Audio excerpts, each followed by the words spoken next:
kita sudah menyimak keterangan dari Bang Ahmad Taupan, kuasa hukumnya sudah menjelaskan begitu gamblang sekali.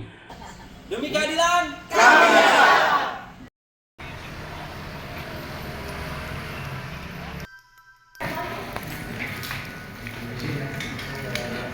Oke teman-teman, mohon disimak sampai habis agar tidak gagal paham. Semangat selalu pokoknya buat teman-teman di seluruh tanah air, pemerhati kasus Subang. Halo teman-teman, selamat sore dimanapun berada. Saya akan menyampaikan kembali persidangan hari ini, yaitu pledoi atau keberatan dari terdakwa Ramdhanu atau Danu. Tadi tim kuasa hukum pun hadir, para netizen pun ada yang hadir di persidangan, dan juga masih banyak lagi rekan-rekan media. Teman-teman, pembacaan pledoi yang disampaikan oleh Danu ini, ketika saya menyimak, memang suaranya tadi kecil ya. Dan di ruang persidangan pun memang Danu ini membacanya, mengungkapkan isi hatinya, keberatannya itu sambil menangis. Jadi suaranya pun kecil dan pelan, seperti itu. Mohon maaf ya. Nah, intinya saya kan hadir nih di persidangan, jadi sudah mencatat, sudah merekod dalam memori dan juga dalam memori handphone dan memori otak saya, menyimak, menyikapi, mencermati apa yang dikatakannya. Saya akan menyampaikan kembali. Ingat, ini adalah fakta persidangan yang saya sampaikan. Mohon disimak sampai habis agar tidak gagal paham tentunya.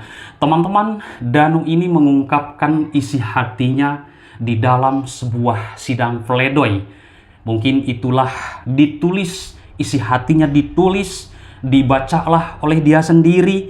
Saya menyimak, itu keluar dari hati nurani Danu. Karena sampai nangis teman-teman.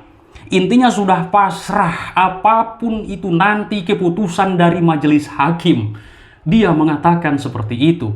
Dan dia pun memang, kenapa bisa terlibat dalam hal ini? Dan tidak tahu menau, intinya tadinya itu dalam hal kasus pembunuhan ini. Karena semuanya, menurut dia, ingat ya, di dalam fakta persidangan ini adalah diatur-atur semuanya oleh Pak Yosef Hidayah, dan disebutkan juga Ibu Mimin Abi dan Arigi, dan dia sangat ketakutan sekali pas di malam kejadian itu, dan ada sebuah tekanan ancaman jika dia membocorkan kasus ini, maka dia takut dibunuhnya juga, dan juga takut terjadi apa-apa terhadap ibu dan bapaknya. Itulah yang diungkapkan dalam isi hati tertulis oleh seorang terdakwa Danu ini dalam sebuah pledoi. Intinya sudah pasrah teman-teman, apapun nanti keputusan. Namun dalam hal ini yang namanya pledoi, kan kemarin sudah dibacakan tuntutan dari JPU itu adalah 8 tahun penjara, ya kan? Pak Yosef seumur hidup. Nah, mungkin ini Danu keberatan. Lah, gua ini yang membongkar kasus ini. Ya, meskipun sekarang menjadi perdebatan adalah 2 DNA asing. Penjelasan dari tim kuasa hukum sudah begitu gamblang sekali. Tadi mengatakan kami belum melihat secara langsung rekaman tersebut. Ya, tentang masalah DNA itu. Nah, kalau terus mengungkit-ungkit masalah itu memang tidak akan ada ujung-ujungnya. Intinya sekarang sudah menjadi fakta persidangan. Kita lihat saja nanti keputusan majelis hakim bagaimana. Karena masalah DNA itu sudah dijelaskan juga oleh Puslapor dan juga Dr. Hasri.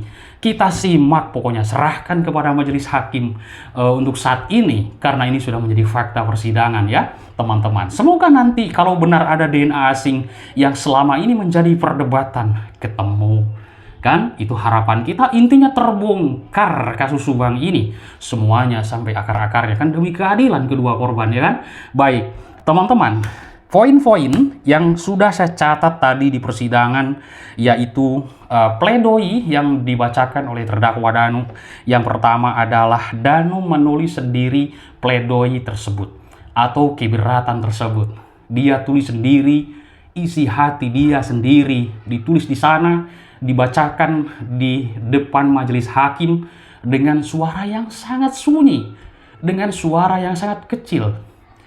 Sampai majelis hakim pun terlihat agak sedih seperti itulah. Banyak kali yang nangis di pinggir ya, seperti itu. Para netizen dan juga para uwa-uwanya. Ada juga dari teman media yang menunduk, ya mungkin mendengarkan ya, karena sepi sunyi sekali. Membacakannya kecil, seperti itu. Karena rekaman live streaming pun kecil suaranya. Baik, teman-teman.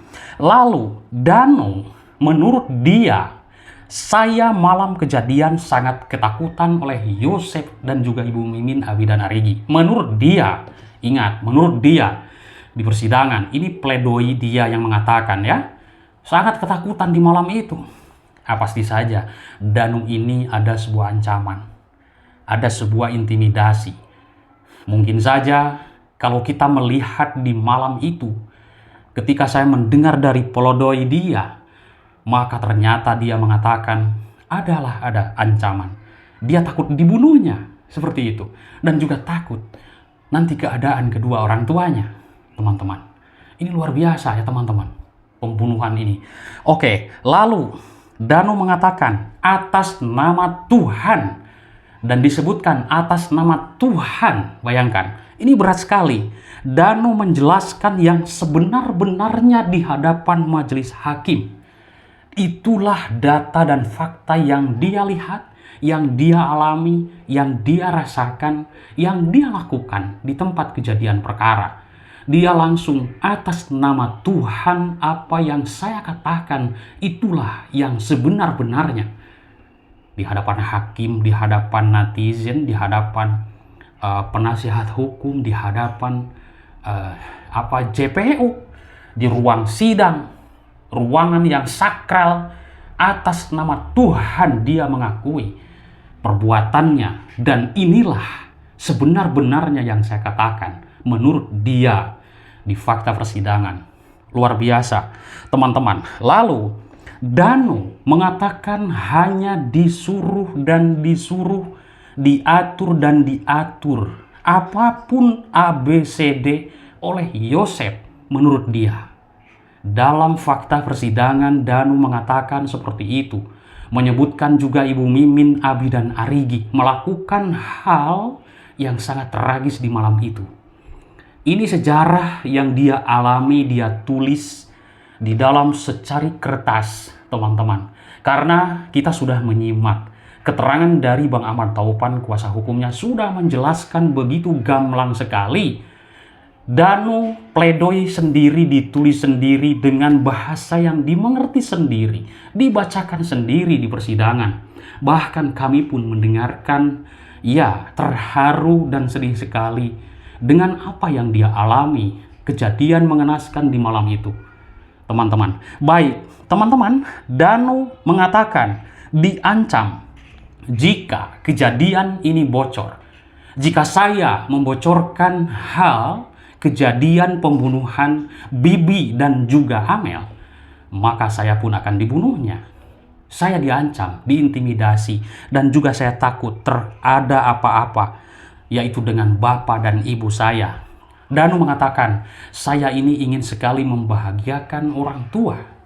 Namun, mohon maaf karena terjerat dengan hal masalah ini, dan kalau misalkan sudah beres dengan masalah yang saya hadapi ini, maka saya akan merubah hidup saya, akan merubah apapun di dalam diri saya, dan insya Allah akan membahagiakan kedua orang tua. Seperti itulah dia katakan di dalam sidang pledoi tadi. Ini fakta sidang ya, kita satu-satu bahas.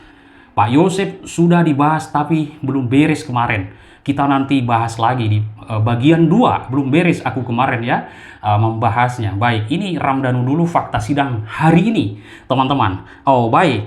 Lalu Dano tegas mengatakan dalam sidang pledoi bahwa bukan bagian dari pelaku pembunuhan berencana dan saya bukan pelaku utama dalam kasus ini. Saya diatur-atur. Apapun itu oleh Yosef Hidayah menurut dia. Kaget saya teman-teman ketika saya mendengar dari fakta sidang dari awal sampai akhir ini. Ini kenapa dalam hal kasus Subang ini Dano tidak menyebutkan yang lain pelakunya, tapi ada obstruction of justice. Nah, di sini teman-teman, ini bisa saja yang namanya DNA asing itu bisa saja kelakuan dari obstruction of justice ini. Ya kan? Banyak sekali analisa yang kubaca di dalam komentar teman-teman.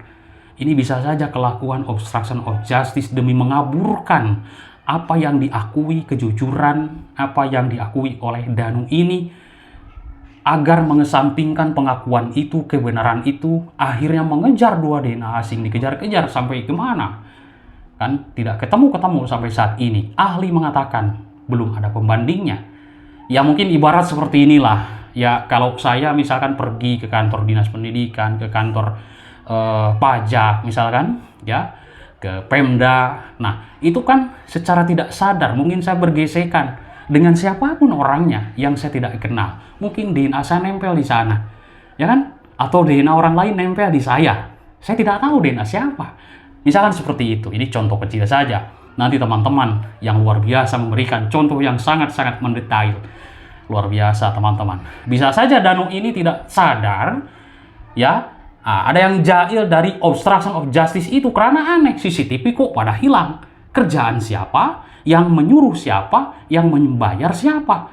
Kalau ini terbongkar, ini akan ada efek domino. Kenapa CCTV kok dihilangkan? Kan seperti itu. Sedangkan Danu tidak menyebutkan nama yang lain. Tetap menyebutkannya, tidak berubah. Orang-orang itu yang disebutkannya, ya kan? Nah, lalu poin terakhir, Danu semuanya pada malam itu diatur oleh Yosef. Menurut dia, saya diatur. Dan saya bukan pelaku utama dalam kasus ini. Seperti itu, teman-teman. Nanti teman-teman simak kembali dalam sebuah rekaman baik di channel-channel yang lain. Saya tadi juga live streaming, namun suaranya juga kecil. Dan di situ pun suaranya juga kecil. Nah, inilah poin-poin yang saya sampaikan dalam fakta sidang hari ini. Pledoi terdakwa Danu. Terima kasih atas perhatiannya, mohon maaf atas kekurangannya.